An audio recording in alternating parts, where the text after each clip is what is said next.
тыңдармандар.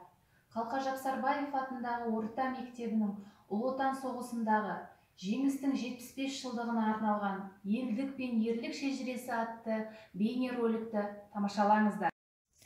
1941 жылдың 22 маусымында таңғы сағат 4 шамасында фашистік герман әскері КСР-ның батыс шекарасынан басып кірді.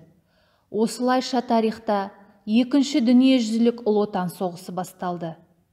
Соғыстың басталғанын радиодан естіген облыс еңбекшілері елді қорғауға бір кісідей сапқа тұрды. Бір күшке жиналған тәжік пен орыс, өзбек пен қазақ, белорус пен қырғыз, тағы да басқа ұлт өкілдері қарсы алдындағы жауға жұмылдырылған жұдырықтай бар күштерін салды. Қазақстандық жауынгерлер Брест қамалынан Берлинге дейін барды.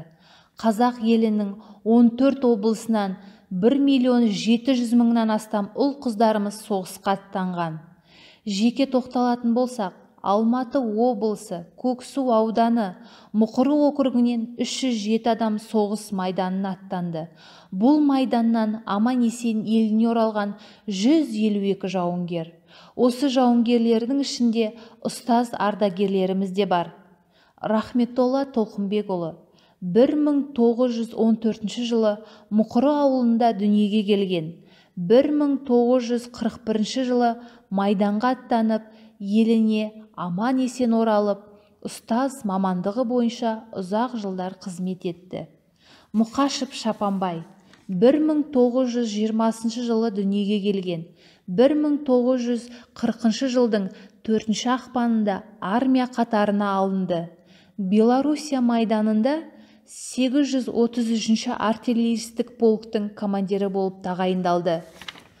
Құрманғалиев Таңатар 1920 жылы өскен жері Мұқыры ауылында дүниеге келген.